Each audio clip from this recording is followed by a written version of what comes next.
일단 한번 화면을 보시면은 저희가 뭐 인터넷을 하거나 웹 개발할 때 좀 익숙하지 않으신가요, 혹시? 이게 실제 저희 KMS에 있는 대시보드 이제 오류 로그 화면인데요. 오류 로그 이제 단순한 목록 하나를 보여주고 싶은데 실제로 백단에서는 이제 각 로그를 위한 API 호출이 이제 반복적으로 호출이 되고 있죠.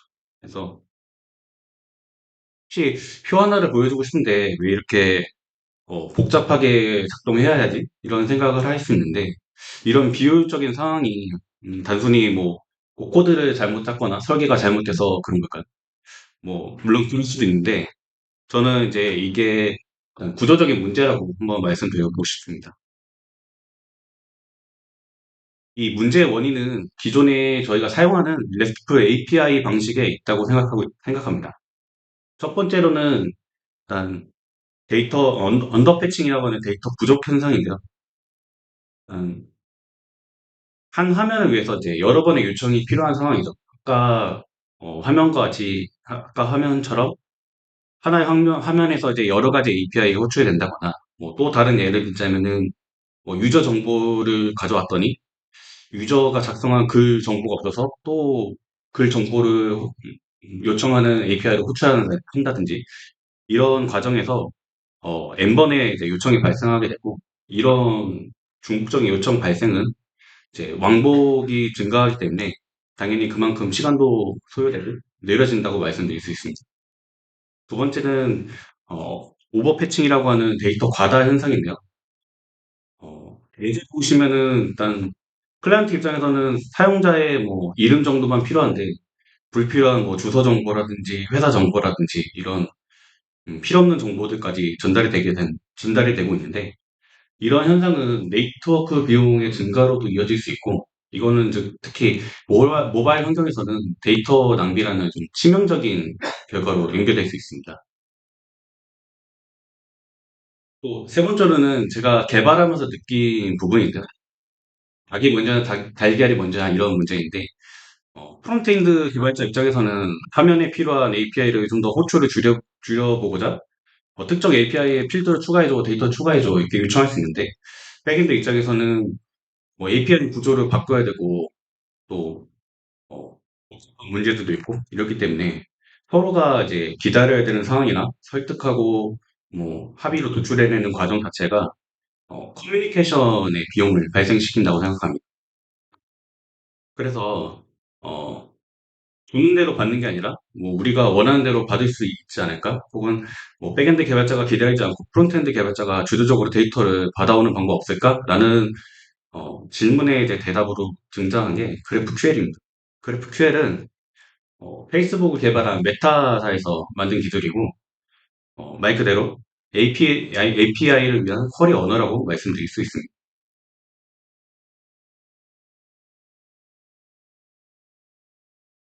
일단 그 QL을 소개드리기 앞서서 기존의 RESTful API와 가장 큰 차이점이 뭘까라고 한다면은 단일 엔드포인트라고 설명드릴 수 있습니다.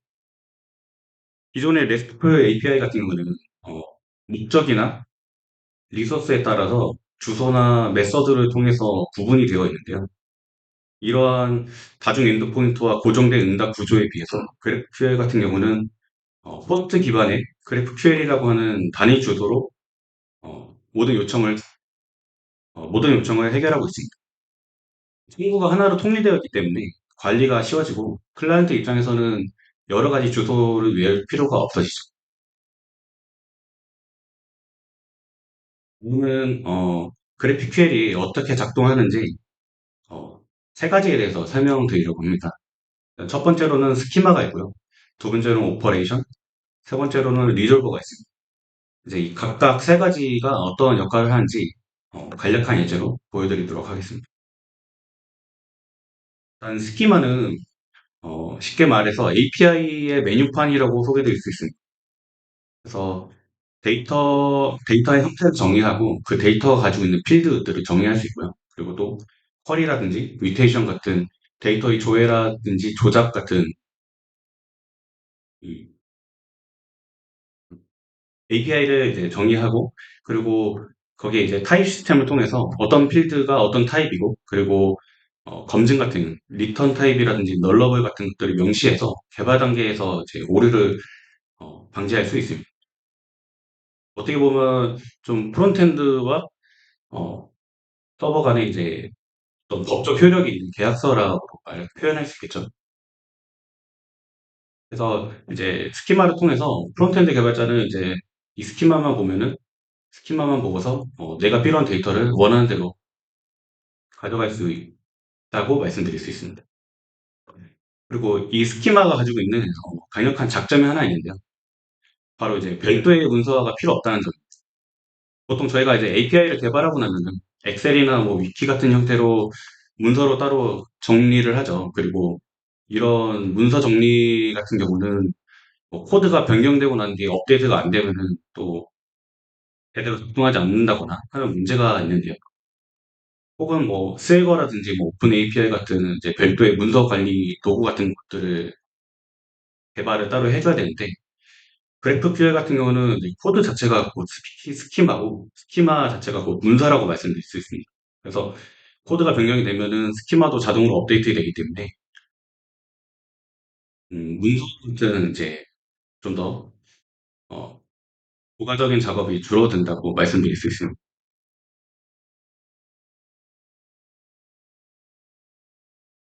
네, 무문서만 하겠습니다.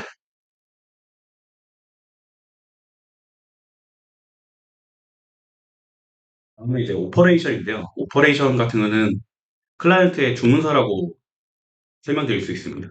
어, 예제를 보시면은 이제 get user with post라고 하는 쿼리를 클라이언트가 요청을 하는데요.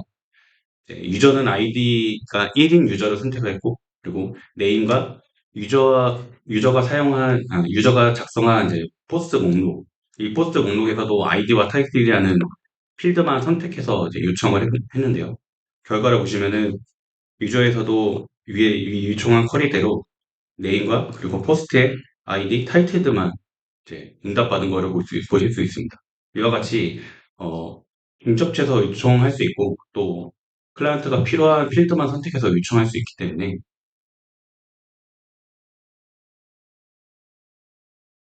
클라이언트 입장에서는 이제 서버에 뭐 구애받지 않고 필요한 데이터를 자유자재로 받을 수 있는 겁니다. 그래서 이런 것들을 보고서 가장 쉽게 이해할 수 있는 방법 뭐가 있을까를 생각해 봤는데 저희 이제 배달 앱을 보시다 보면은 이제 필요는 일회용품이라든지 뭐 혹은 뭐 내가 더 먹고 싶은 것들을 토핑으로 추가한다든지 하는 것들이 있죠. 그래서 이와 같이 불필요한 데이터들은 줄이고 그리고 필요한 데이터들만 받아볼 수 있도록 하는 게 오퍼레이션의 역할이라고 말씀드릴 수 있습니다. 이는 이제 리졸버인데요. 리졸버는 이제 데이터를 조리하는 요리사라고 설명드릴 수 있습니다. 그래서 각 필드나 쿼리의 데이터 출처를 결정하고 데이터들을 이제 클라이언트가 원하는 대로 데이터를 가공하는 역할을 하는 것인데요. 기존의 RESTful API와 비교하면 이제 컨트롤러의 함수에서 하는 역할과 비슷하다고 말씀드릴 수 있습니다. 그래서 이런 복잡한 과정은 이제 리졸버가 처리를 하게 되고 클라이언트 입장에서는 이제 데이터를 이제 주는 대로만 받아볼 수 있는 것이죠.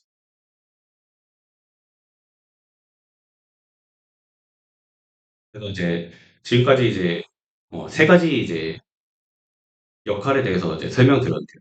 그래서 다음으로 이제 처음으로 돌아가서 처음 이제 저희가 봤던 이 문제를 한번 그래프QL을 적용해서 해결한다면은 어떠한 형태로 해결할 수 있을까에 대해서 한번 소개해 보도록 하겠습니다. 첫 번째로는 스키마를 먼저 정의를 해야 되는데요. 이제 열거용 타입으로 로그 레벨을 먼저 정의를 해봤고요. 로그 레벨에는 인포, 워닝, 에러 이렇게 세 가지가 있고, 그리고 로그의 공통 요소를 모아서 인터페이스로 정의를 했습니다. 그리고 이 인터페이스를 구현해서 각각의 로그 타입들을 구현을 했고요.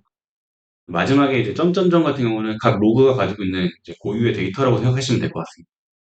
그리고 마지막으로 어, 로그스라는 쿼리를 명시를 해서 로그스라는 쿼리에 로그 레벨을 배열 형태로 전달을 하게 되면 이제 받아볼 수 있다라고 명시가 되어 있는.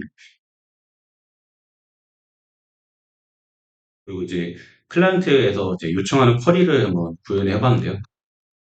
어, 에러 로그스라는 쿼리를 통해서 로그스라는 쿼리를 호출하게 되는 하고 레벨의 파라미터로 이제 에러와 워닝 레벨 전달을 하고 그리고 필요한 데이터 아이디, 메시지, 레벨 그리고 각각의 이제 점점점 온하고 이제 각 타입이 명시가 되어 있는데 이거는 프래그먼트라고 해서 각 타입이 가지고 있는 이제 고유의 개발 데이터들도 전부 받아보겠다라는 명시라고 이해하시면 될 것 같습니다.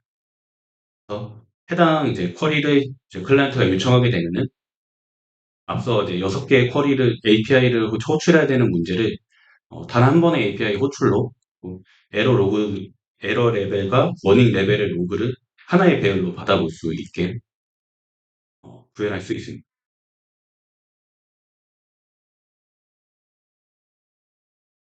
지금까지 근데 되게 좋은 점만 설명드렸는데요. 어, 사실 이제 만능이라고 말씀드릴 수는 없을 것 같습니다. 그래서 일단 첫 번째로 API 복잡도가 낮은 경우에는 어, 단순 CRUD만 뭐 제공한다거나 하는 경우에는 기존 REST API가 좀 더 구현이나 응답 속도 면에서 더 간단하고 빠를 수 있습니다. 또 두 번째로 그래프QL 같은 경우 대용량 파일 업로드라든지 다운로드를 위해 설계된 사항은 아니기 때문에 기존 REST API가 좀 더 효율적일 수 있습니다. 또 세 번째로 어, 클라이언트 캐싱 구현 같은 부분인데 기존의 REST API 같은 경우는 이제 표준 헤더에 있는 데이터들을 가지고 캐칭을 하기 때문에 별도의 구현이 필요가 없는데 그래프QL 같은 경우는 이제 추가적인 캐싱 구현이 필요합니다. 그렇기 때문에 추가적인 비용이 발생하고 그만큼 이제 서버 구현에 있어서 복잡도도 증가하겠죠. 어떤 어떤 기술이든지 목적에 맞게 선택하는 게 중요하다고 생각됩니다. 이제 마지막으로 정리하면서 이제 도입했을 때 어떤 점이 있을까라는 점을 좀 생각을 해봤는데요. 첫 번째로는 이제 개발 시간 단축 및 협업 만족도 향상입니다. 이제 클라이언트 서버 간에 이제 좀 더 요청 응답에 대한 조정도 필요 없어지게 되고 그만큼 커뮤니케이션 비용도 절감됩니다. 그리고 한번 타입을 스키마를 구현을 해놓고 나면은 어, 클라이언트 입장에서는 이제 필요한 대로 데이터를 받아볼 수 있기 때문에 이제 뭔가 프로토타입 개발 같은 부분에서도 좀 더 기존 방식보다는 속도가 빠르다고 말씀드릴 수 있을 것 같습니다. 두 번째로는 일관된 단위 엔드포인트 관리가 가능하기 때문에 URL이 이제 복잡하게 난립하는 것을 방지할 수가 있고 또 유지 보수의 편의성도 향상될 수 있다고 말씀드릴 수 있을 것 같습니다. 세 번째로는 불필요한 문서 작업의 최소화입니다. 앞서 설명드렸듯이 스키마 자체가 이제 일종의 API 명세서가 되기 때문에 어, 불필요한 문서 작업이 추가적으로 더 줄어들지 않을까라는 생각을 해봤습니다. 마지막으로 점진적 도입이 가능하다는 점인데 기존 RESTful API와 병행이 가능하기 때문에 적용을 해보고 도입 효과가 낮다 하면은 제거하면은 끝이기 때문에 한번 저와 한번 뭐 이런 제가 앞서서 겪었던 그런 문제들에 대한 공감점이 있다면 한번 도입해보시고 생각해보셔도 될 것 같습니다. 네, 지금까지 FQ의 발표를 마치도록 하겠습니다.